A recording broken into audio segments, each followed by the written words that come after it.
Guten Abend. Wie Sie haben schon gehört, mein Name ist Phillip Vandergrift. Heute Abend ist der erste. Ich werde mein Zeugnis über mein Leben das erste Mal in Deutsch mit euch teilen. Ich kann nichts versprechen. Seid geduldig. Wahrscheinlich haben Sie auch was zu lachen nachher. Aber lassen Sie mir erst zunächst, meine Frau hat gesorgt, dass sie hat alles in Deutsch für mich ausgeschrieben. So, ja, manchmal muss ich hinschauen. Lass mich erst Gott dafür bedanken, dass mir erlaubt, hierher zu kommen heute Abend.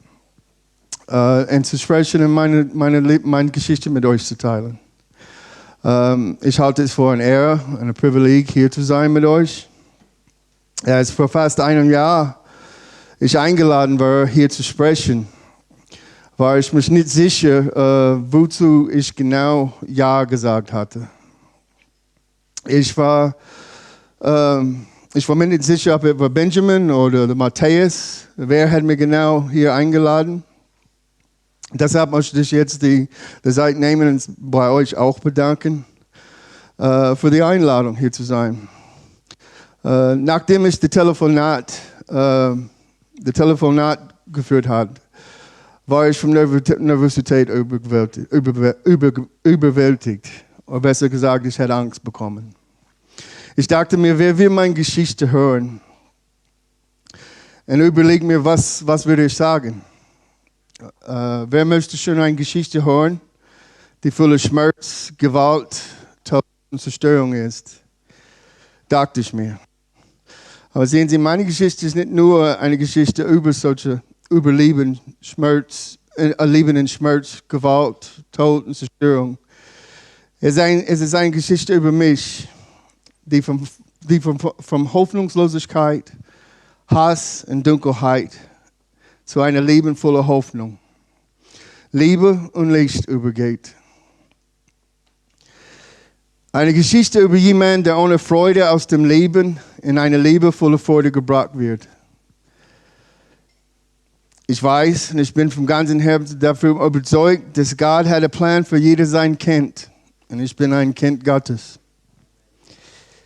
Ich glaube auch, dass nichts auf dieser Erde passiert ohne Grund. Manchmal sind wir in der heutigen Welt so beschäftigt, dass wir eine Chance für einen neuen Anfang verpassen. Ich glaube, dass wir heute zusammen hierher gebracht wurden, vielleicht weil jemand, der heute hier sitzt, hören muss, was gesprochen wird.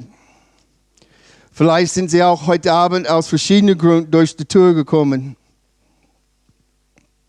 Ich habe verstanden, nachher gibt es ein Essen. Wahrscheinlich Sie sind auch hier nur den Bauch voll zu bekommen. Das ist auch okay. Ich habe auch Hunger.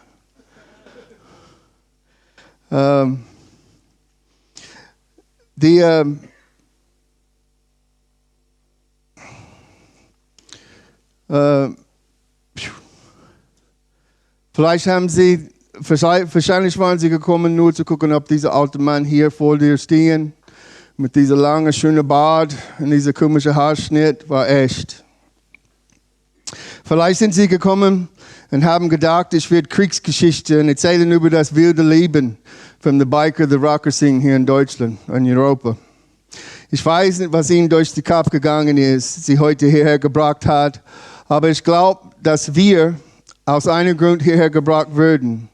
Wir sind alle in diesem Moment, in dem wir alle sein sollen. Das Zeugnis, das Sie heute Abend hören würden, ist meine Geschichte. Es ist eine Geschichte über jemanden, dessen Leben außer Kontrolle war. Es ist eine Geschichte von jemandem, der fast 40 Jahre lang viel Leid, Wut, Hass und Einsamkeit um sich trug und in der Dunkelheit gefangen war. Ich war ein professioneller Lügner. Ich war ein professioneller Manipulator. Ich war ein Dieb. Ich war ein Drogendealer. Ich war viele andere Dinge, die auch nicht so gut waren. Ich war jemand, der Menschen benutzt und missbrauchte. Aufgrund meiner Haftierung habe ich den Leuten nicht vertraut. Meine Geschichte zeugt davon, wie mein Leben außer Kontrolle war. Es erzählt, und wenn ich sage außer Kontrolle. Entschuldige mal einen Moment. Meine Geschichte zeugt davon, wie mein Leben außer Kontrolle war. Ich erzähle von mir, dass ich niemanden respektiere, geschweige denn mich selbst. Ich erzählte von mir eine arrogante, egoistische und selbstzentrierter Mensch zu sein, der nur sich selbst dachte. Nicht zu lieben, nicht zu wissen, wie man liebt. Ihr würdet hören, egal wie hart ich versuchte, so zu handeln, als ich alles unter Kontrolle, mein Leben war in Wirklichkeit außer Kontrolle. Sie werden sehen können, wie sich die Dinge im Laufe der Jahre immer schlimmer und schlimmer und schlimmer werden. Ihr werdet hören, wie alles begann, aber ihr werdet auch hören, wie alles hat sich geändert. Ich bin auf der Straße von Memphis, Tennessee geboren und aufgewachsen.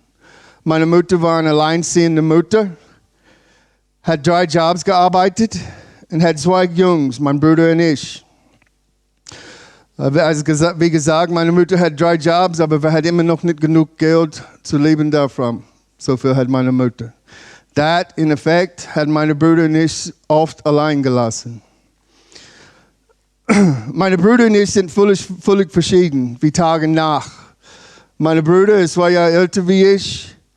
Und er hat dieselbe Sache gemacht wie ich. Aber er war ein bisschen mehr bemüht, nicht erwischt zu lassen. Und es war mir egal, ob ich war erwischt oder nicht. Bis vor ein paar Jahren, wenn sie mir sagten, ich soll dies nicht tun, das nicht tun, oder ich dürfte das nicht tun, dann ich habe das getan. Meine Mutter würde immer A plus B kommt C, und das C steht für Konsequenz. Die Konsequenz für mich, ich hatte keine Angst vor der Konsequenz. Das war wahrscheinlich, der A und der B war wahrscheinlich für mich eine Menge Spaß, und das C hat mich nicht interessiert. Ich bin als Baptist aufgewachsen, als Kind. Meine Mutter hat in meine Brüder nicht installiert, den Glauben an Gottes. Mein Problem war, ich hatte geglaubt, Gott war da oben und wir waren hier unten. Als ein Kind habe ich nicht wirklich verstanden, was all das religiöse Zeug war, was es bedeutet. Ich war damit beschäftigt, ganz hinten in der Kirche, ganz hinten an der letzten Reihe zu sitzen, immer Zettel, immer Blödsinn zu machen mit den anderen Kindern. Kleine Notiz zu den Mädels zu schreiben. Aber etwas von Gott hatte ich nicht gewusst. Meine Mutter war eine Frau mit starkem Glauben. Sie hat das in meine Brüder und ich installiert, diese Glauben. Ich machte meine Mutter buchstäblich verrückt mit all den dummen Sachen, was ich immer angestellt. Meine Mutter betet für mich jeden Tag, bis der Tag, an sie gestorben ist. Ich habe angefangen mit Drogen und Alkohol und Kriminalität ungefähr, wenn ich 10 und 11 Jahre alt. Ich geriet immer in Schwierigkeiten in der Schule, Schulschwänzen, Schlägerei, Marihuana rauchen, Alkohol trinken und so weiter. Alle Fremde und Bekannte, die meine Mutter in der Familie hat immer gesagt, dass ich für ein Kind voller Wut und Groll sei. Im Alter von 12 wurde ich von der dummen Sache, dass ich immer angestellt war, ich angefangen weggesperrt zu sein, inhaftiert. Das ging so weiter, bis ich war 15. Ich werde eingesperrt, rauskommen und nach Hause gehen und dann wieder eingesperrt. Das Einzige, was ich lernte, war, eine bessere Verbrecher zu sein. Ich war nicht interessiert an der Hilfe, die bei mir angeboten. Ich wollte cool sein, ich wollte der starke Kerl sein. So alles, was ich habe gelernt, war besser kriminal zu werden. Ich wollte den Lebensstil, der falsche Weg hat eingeschlagen. Meine Mutter sagt schließlich zu mir, entweder ich folge ihren Regeln oder ich muss das Haus verlassen. Ich dachte mit meiner Arroganz und meinem egoistischen Weg, dass ich ein Erwachsener bin, dass ich bin ein Mann mit 15 Jahren alt. Und ich habe meine Mutters Haus verlassen. Nicht in gewiss, oder wir waren nicht bewusst, was das heißt genau. Aber ich wusste, ich war ein Mann, ein starker Kerl, habe ich gesagt. Ich war ein Kind. Ich denke, ich werde zeigen, diese verrückte alte Frau, das war das letzte Wort, was ich meiner Frau damals gesagt. Ich zeige dir, die verrückte Frau. Nichts hat sich geändert. Ich hatte eine kostenlose Karte, um zu tun, was ich wollte. Ich fuhr fort, die dumme Sache zu tun, die nur mehr Stress mit der Polizei und den Gerichten einbrachte. Jetzt musste ich mich um mich selbst kümmern, Rechnung bezahlen, mich ernähren, mich kleidern, was dazu führte, dass ich mehr Sachen stehlen musste. Stehlen von Freunden, stehlen von Familie, stehlen von Fremden, vom Drogendealer, von wo auch ich könnte stehlen, habe ich gestohlen. Wenn ich hatte etwas gesehen und ich wollte es, war mir egal, was ich muss tun, es für meins zu machen. Es war mir egal. Ich war außer Kontrolle, ich war noch ein Kind, das in einer erwachsenen Welt lebt. Mit 17 lernte ich meine erste Frau kennen. Die war 19 und ich dachte, ich war cool und ich war ein richtiger Mann. Ich war immer noch ein Kind.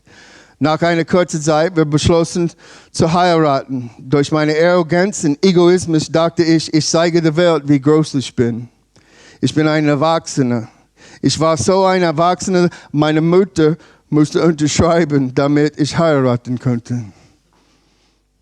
Weil ich gerade 16 Jahre alt war. In den Augen des Gerichts galt ich noch als Kind. In Wirklichkeit war ich jemand, der Angst hatte, der nicht in der Lage war, sich um sich selbst zu kümmern, sondern sich auch um seine Frau zu kümmern musste, die auch Drogen und Alkohol nahm. Mein Leben war außer Kontrolle. Ich wusste, dass ich in Schwierigkeiten war. Entweder wollte mich jemand töten, oder ich werde lange eingesperrt, wenn nicht lebenslang. Also was habe ich getan? Ich trat bei der US Army ein. Im Alter von 17 Jahren alt. Wieder musste meine Mutter unterschreiben, damit ich in das Militär beitreten könnte. Worüber ich war nicht glücklich, weil ich war ein Mann, ein harter Kerl. Ich dachte, das war die Antwort. Es würde mir retten und alles wird besser. Das Einzige, was dieser erreicht hat, dass es mich gezwungen hat, aufzuwachen und ein Mann zu werden. Beachten Sie, dass ich nicht gesagt habe, was für ein Mann das war. Es gibt ein Sprichwort in Amerika. Man kann den Mann von der Straße nehmen, aber man kann nicht die Straße von dem Mann nehmen. Genau das ist passiert. Ich habe mein Leben so weitergelebt in dem Militär, wie ich hatte auf der Straße von Memphis, Tennessee. Drogen, Alkohol, Lügen, Betrügen, Manipulation, Gewalt. Nachdem er aus der Armee aussteigt, führe ich meine Abwärtsspirale fort. Business as usual. Wir ließen uns scheiden und ich heiratete dann wieder meine zweite Frau, eine deutsche Frau. Wir hatten zwei gemeinsame Kinder.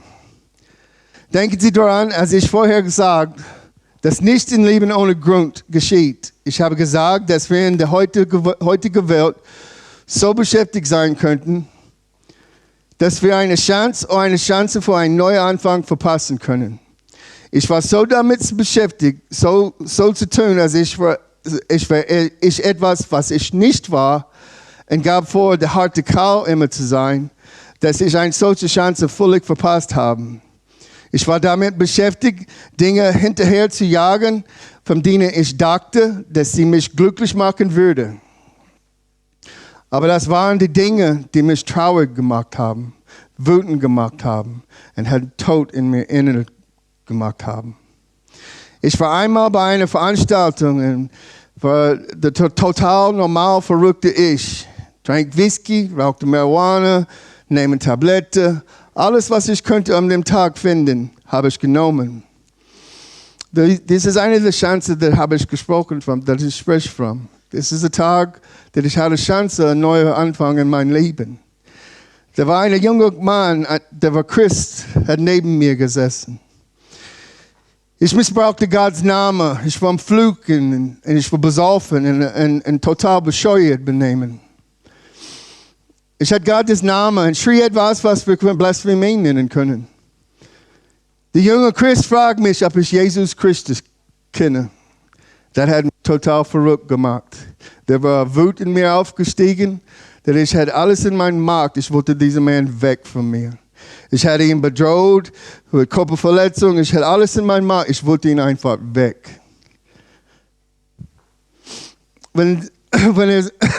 Meine Freunde schauten alle zu.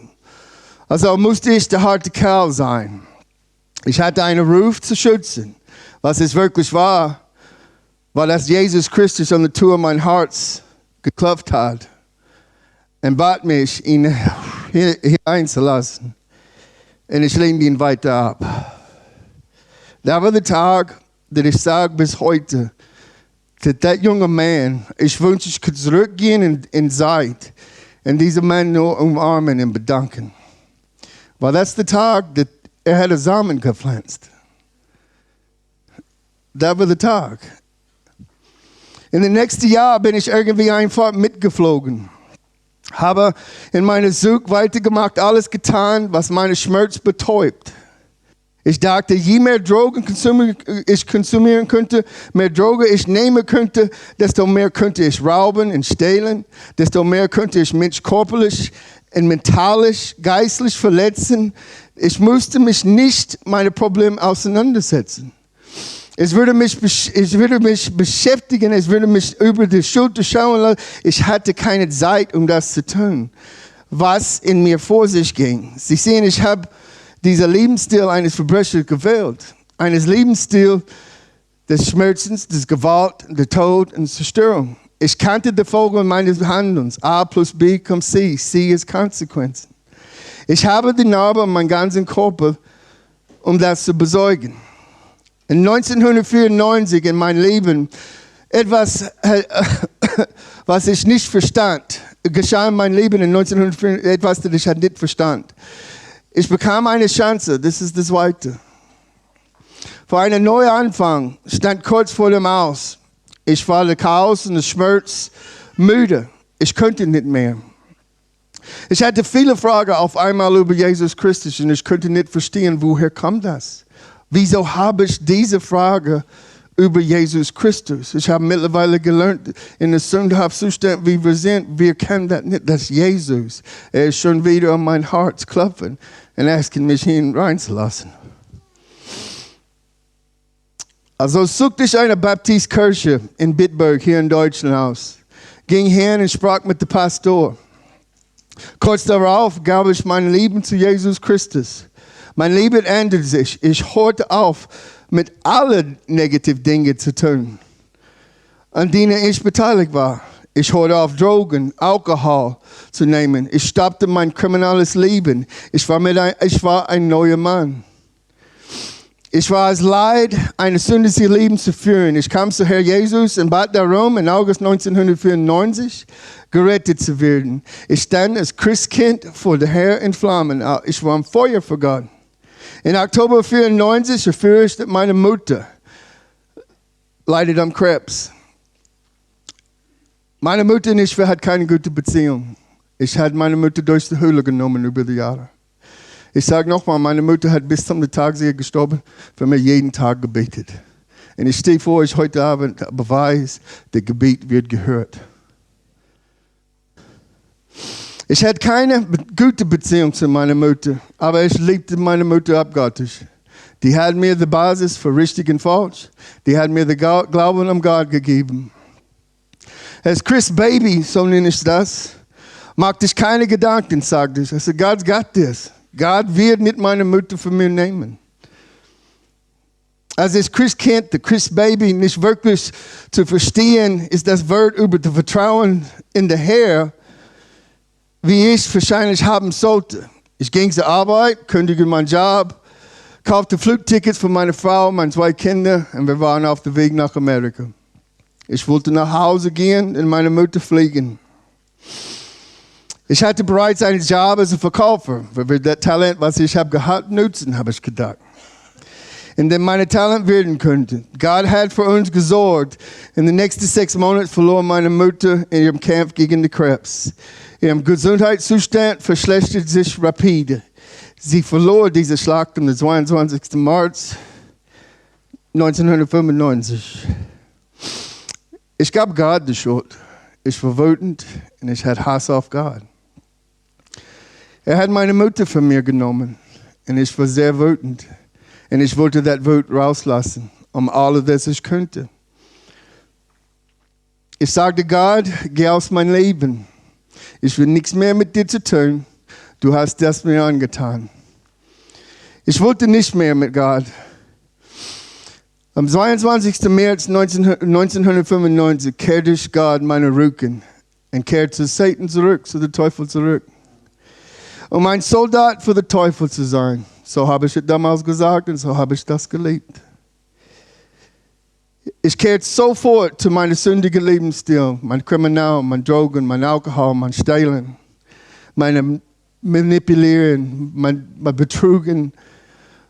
Am 22. März begann ich wieder mit Drogen, Alkohol. Ich ging zu der ersten Drogdealer, ich finden könnte, und kaufte, was ich könnte. Hatte ich mich in ein Zimmer geschlossen, hatte angefangen.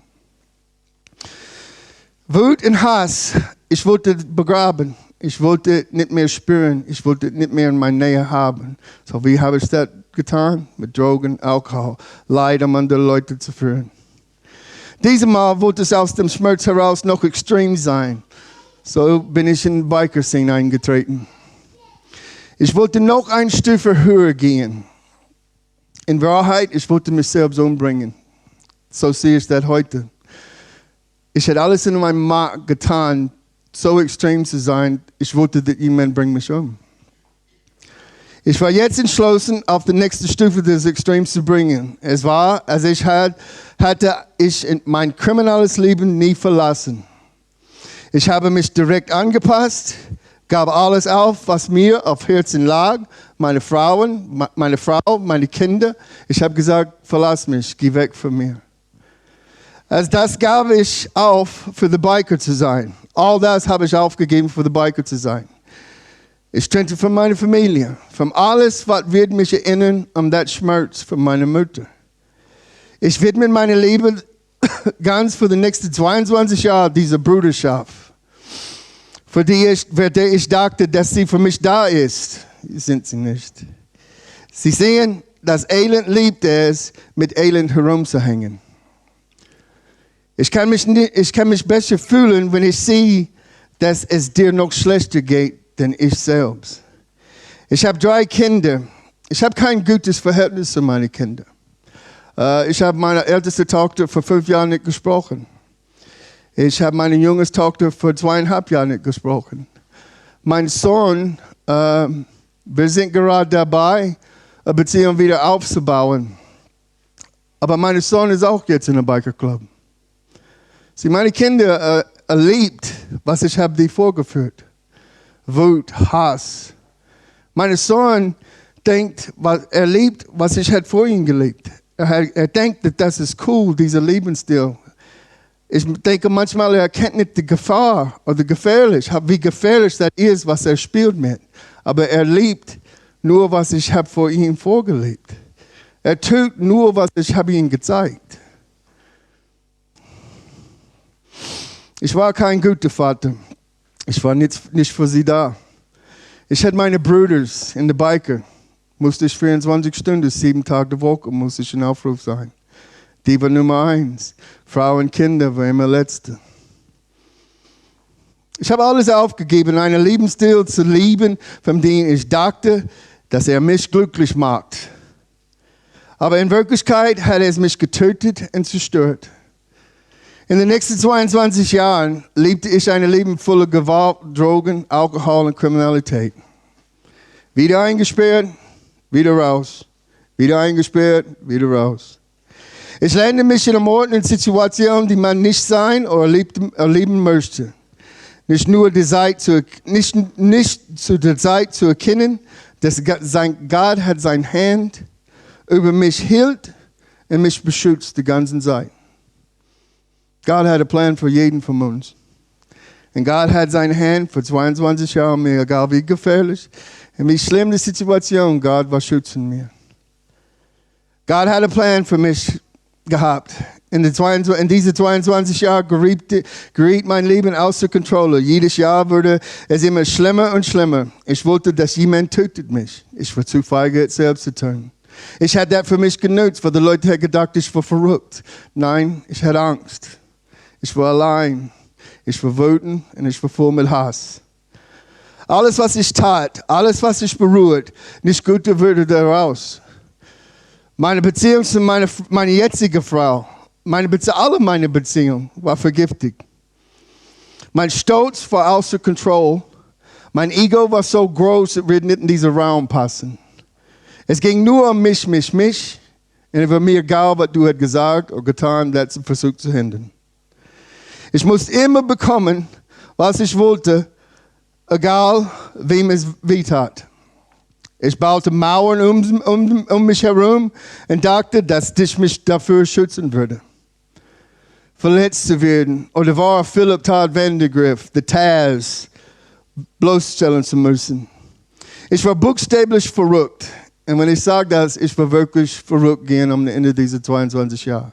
Ich könnte keinen Satz. Ich würde anfangen mit einem Satz und aufhören mit einem anderen. So verrückt war ich gehen innerlich. Der Teufel hat versucht, mich zu zerstören. Ich war verrückt gehen. Ich sagte mir, lüge mich selbst an, dass ich eine tolles Liebe hatte. Denken, ich bin der Mann. Ich bin der harte Kerl. Ich kann alles. Ich kann die ganze Welt annehmen und da wird nichts passieren, weil das war eine Lüge. In Wirklichkeit war nichts davon. Alles, was ich hatte, war Chaos und Schmerz. Ich war vom Hass und Wut erfüllt. Ich dachte, ich hatte alle Antworten, als ich in Wirklichkeit nicht einmal die Frage kannte. Ich dachte, ich habe die Kontrolle, aber in Wirklichkeit, ich war außer Kontrolle. Ich war müde. Ich war lebensmüde. Ich war ein Mann verloren, gebrochen, verletzt, wütend, selbstzerstörend, bestrafend, leer, verlassen, verängstigt, verraten und einsam. Mein Leben nahm eine Wende zum Schlechten. Ich begann zu fürchten, was wird passieren. Was könnte ich anderen Leuten antun, aber was könnte ich mich selbst antun, weil ich war so weit. Ich war nicht mehr feige, mich selbst zu töten. Das ist, wie weit ich war. Gott erlaubt mir, am Ende meines Seils zu kommen, damit ich mein Leben vollständig übergebe. Das ist das dritte Mal, die dritte Chance. Und es ist schwer. Am 1. September 2017 bat ich Jesus Christus, in mein Leben zu kommen. In mein Herz zu kommen und mich zu retten. Sofort ging mein Leben von Dunkelheit und Hass zu Licht und Liebe. Und wenn ich sage sofort, der Moment, ich werde nie vergessen. Etwas war von mir gehoben. Und ich war von Dunkelheit und Hass zu Licht und Liebe. Ich wusste, dass er mich in diese 22 Jahren nie verlassen hatte. Er wartete darauf, dass ich ihm zurück nach Hause komme. Als diese Reise fortschritt und sich meine Liebe etwas wandelt, hatte ich Angst, meine Frau zu verlieren. Meine Frau ist deutsch, die hat sich aus der katholischen Kirche getreten vor vielen Jahren. So ich ungefähr hatte Ahnung, was sie dachte über Gott und Religion, aber wir haben nie darüber geredet. Meine Frau ist das Beste, was mir je passiert. Sie ist die Gute und ich bin der Blöde, kann man sagen. Und meine Frau, ich hatte einen Freund von mir, der ich war aufgewachsen mit. Selbe Laufbahn, Gangs, Straße, Drogen, Alkohol. Und ich hatte meinen Freund, ich wusste, er war Christ. Und ich hatte keinen Christ gekannt. Und ich hatte ihn angerufen, er wohnt in Amerika, und ich habe ihm gesagt, Mike, ich brauche deine Hilfe. Und Mike hat die Not in meiner Stimmung gehört. Ich habe ihm erzählt, die Angst, die ich hatte, meine Frau zu verlieren. Meine Frau, wenn ich mein Leben zu Gott gegeben war auf Geschäftsreise. Sie hat gesehen, dass da etwas in meinem Leben passieren, aber sie wusste nicht, was das war. Weil das war über 5 Wochen Zeitraum. Und ich hatte nichts gesagt, aus Angst, meine Frau wird mich verlassen, wenn ich sage, hey, ich will Christ werden. weil sie wird sagen, ich hatte Angst, sie wird sagen, du bist verrückt. So, mit das gesagt, Mike hat angefangen mit mir zu beten. Und Gott hat es ziemlich in mein Herz gelegt, du musst dich sagen. Und ich habe gesagt, okay, Gott, das tue ich. Aber was ist, wenn sie verlässt mich? Sie ist die Beste, was je passiert zu mir. Meine Frau sie war immer die Gute, hoch respektiert, sehr fleißig, sehr professionell. Und ich war dieser Biker, lang Haar, Bart, immer Fehler machen, immer Schwierigkeiten mit der Polizei, immer Schlägerei. Ich hatte Angst, diese Frau zu verlieren. Meine Frau hat zurück nach Hause gekommen und Mike hat gesagt, du musst die sagen. Und ich habe die hingesetzt und er sagt, Monika, ich habe etwas zu sagen. Und ich habe die mitgeteilt, dass ich habe mich entschieden, Christ zu werden. Und ich habe mich schon entschlossen, wenn sie sagt etwas anderes, ich will meinen Koffer packen und das Haus verlassen. Meine Frau sagt zu mir, well, ich will diese Jesus Christus auch kennenlernen. In Oktober 2017, meine Frau war auch gerettet von Jesus Christus. In 17. Dezember 2017, meine Frau und ich waren beide in der Emmanuel Baptist Kirche in Wiesbaden getauft. Jetzt gehen wir gemeinsam durchs Leben als Christen. Und wir lieben beide Gott. Ich bin für den Herr Jesus Christus. Ich liebe ihn und danke ihm täglich dafür, dass er mich gerettet und mein neues Leben gegeben hat. Ich lebe nicht mehr in der Finsternis, erfüllt vom Hass und Zorn. Ich lebe jetzt in seiner Licht, erfüllt vom Liebe und Durst nach Jesus Christus. Ich bitte ihn täglich, mich zu demütigen, mich einfach zu machen und mich zu bitten, dass er mein Leben, das Leben ein anderes beeinflussen lässt, um dem Leben zu zeigen, was er hat mir gezeigt. Ich danke himmlisch Vater für alles, was er für mich getan hat und alles, was er mir gegeben hat. Abschließend hier, ich möchte nur einen Bibelvers, das Gott hat mir um den 1. September 2017 gegeben. Und es ist der einzige, über der erste Bibelvers mein ganzes Leben, ich habe auswendig gelernt. Und es ist Johannes 15,5. Ich bin der Weinstock und ihr seid die Reben. Wer in mir bleibt und ich in ihm, der bringt viel Frucht. Denn getrennt von mir könnt ihr nichts. Und mein Leben ist Beweis dafür, dass ich könnte absolut gar nichts, wenn ich ohne Gott in mein Leben. Mein Leben hat solche Achterbahn über diese letzten 2 Jahre. Ich stehe nicht vor euch heute Abend sagen, dass ich habe auch nicht schwierige Tage. Habe ich. Habe ich immer noch. Aber es ist so viel leichter mit Gott in mein Leben. Es ist nicht wie früher, wenn ich hätte versucht, meine eigene Faust durchzuschlagen und nur Chaos, Hass, Schmerz, Dunkelheit wird daraus. Gott ist mit mir jeden Schritt mein Leben. Und es ist wegen Gott, dass ich stehe vor euch hier heute Abend. Weil vor 2,5 Jahren, wenn jemand wird mir gesagt haben, dass ich werde hier in Glemsegg heute Abend reden über mein Leben, ich hätte wahrscheinlich gesagt, du bist verrückt. Mein Leben hat solche Veränderungen genommen. Ich arbeite, wenn jemand hätte gesagt, mein Leben wird die Bahn oder den Weg gehen, wo ich bin jetzt gelandet, ich hätte nicht geglaubt. Ich diene als ein Pastor intern at der Emmanuel Baptist Kirche in Wiesbaden. Mein Ziel ist im Januar meine Seminarschule anzufangen und ich schreibe nach meinem Bachelor in Theologie. Ich arbeite für eine Organisation, will ich gleich mehr dazu sagen. Ich hatte nie gedacht, dass ich sowas tun. Ich arbeite für eine Organisation, die wir helfen Flüchtlingen in Lesbos, Greece. Wie das war gekommen, ich möchte mit euch jetzt teilen, weil es ein Teil von meiner Geschichte. In 2018, ich hatte angefangen, die Frage zu stellen, weil ich hatte nie richtig gelebt. Ich wusste nicht, was Liebe war. Ich war 2-mal verheiratet. Stell mal vor, 2-mal verheiratet. Und ich erkannte, dass ich weiß nicht, was Liebe ist. Oder weiß ich, was Liebe ist, habe ich mir gedacht. Ich wusste es nicht. Und ich habe angefangen zu beten zu Gott, mir zu zeigen, was Liebe ist. Und in der gleichen Zeit, ich hatte diese Bedrängnis zu dienen in der Kirche, zu dienen in der Gemeinde, irgendwie zu dienen. Und ich hatte ein paar Sachen beworben, aber ich war abgelehnt. Und ich hatte das nicht als negativ gesehen. Ich hatte das nur gesehen, okay, Gott muss sagen, das ist nicht für dich. Komm noch. Auf einmal in unserer Kirche, in unserer International Baptist Convention Newsletter, ich habe gesehen, dass die suchen Freiwillige nach Lesbos zu gehen und zu dienen in einem Refugee Camp, einem Flüchtlingscamp. Ich dachte, geh da hin, wieso nicht? Da kann ich etwas über Liebe lernen. Ich bin da hingegangen mit meiner eigenen Erwartung und Gott war aufgetaucht und hat mir etwas anderes beigebracht.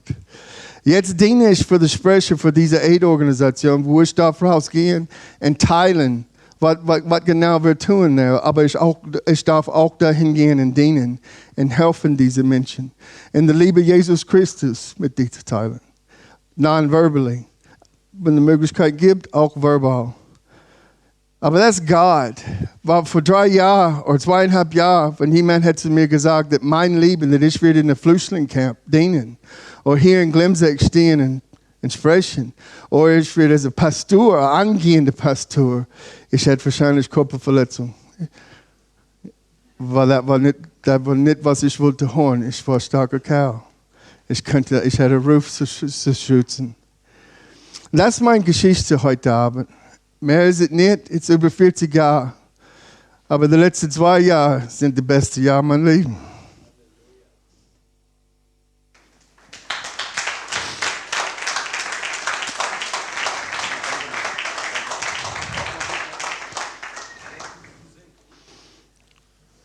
Starke Geschichte.